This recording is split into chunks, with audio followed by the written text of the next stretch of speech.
Okay, we have a Haverford student calling in. Excellent. Kevin in Chicago, Illinois.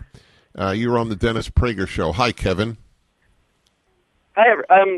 Hello, both of you. I just wanted to say, from what I was listening from the show, it seems like you, Dennis, with all due respect, you were defining Haverford as more or less a fantasy in which everyone has the right to not be offended, whereas the real world, like McDonald's, is a place where people can get offended, people will get offended, and so ergo college doesn't prepare us for that.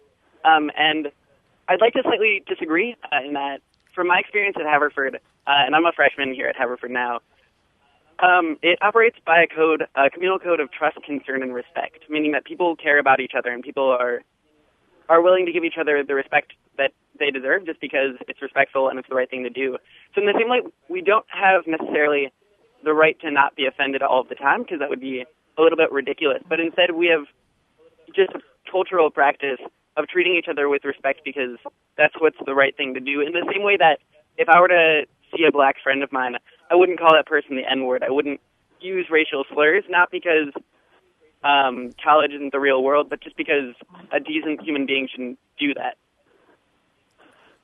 Yeah, but to be fair, neither Olivia nor I believe that under any circumstances can you call a black person by the N-word. That the alternative between the two is not N-word versus McDonald's. It is nothing that might offend in the most odd way through microaggression. Have you learned microaggressions yet at Haverford? Yes, indeed, we do talk about microaggressions, and that actually relates. Okay, so let me tell you something.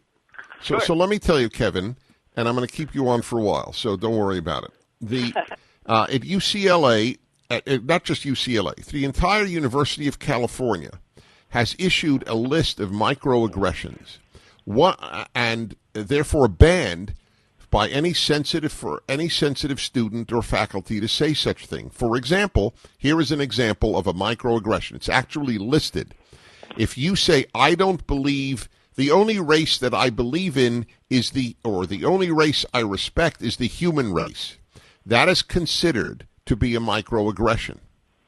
Do you think that that's a microaggression or a beautiful sentiment? Well, I think it's probably worth noting that I am a white man, so in some level I feel like I shouldn't be the one determining what is offensive for other races, because mine's typically the one that has been the exploiter rather than the exploited. So I don't think I can comment too much on that. But I do have a story, if it's possible. I'm part of a comedy troupe at Bryn Mawr College and Haverford College in the Bi-College Consortium. And we started off our show in December by saying we were the only all-women improvisational comedy troupe featuring two men.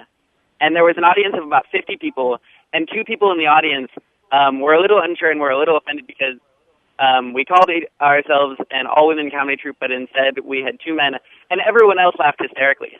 So I think in that light, we kind of realized that there are going to be some people that get offended by the most ridiculous things, and some people that get offended by understandable racism or microaggressions, but we often appeal to what makes sense, and we take in conversation as well. So I'm not sure how I feel about a microaggression policy in itself, just because I think every case needs to be studied on its own, and that can be done through conversation and confrontation. But I don't think just by saying things that could be construed as offensive, I don't think outlawing all of those makes sense, and I don't think that's a common sentiment at Haverford. Right. So let me just say to you how it broke my heart to hear you say that because you're white, you can't judge whether the statement, I only believe in one race, the human race, is offensive or not. You have been taught that there are no moral universals, that one's thinking, one's judgments are entirely based on race, gender, and class. This is the antithesis. I just need to tell you this. I don't know if it'll register, but I feel an obligation to tell you. This is the undoing of the greatness of Western civilization, which believes that there are moral truths and there is greatness that is completely independent of whether you are male or female or black or white. So I just want you to know why many of us are very worried about the education that you are receiving. I can't thank you enough, Kevin, for calling in, and it was invaluable for people, I think, to hear that.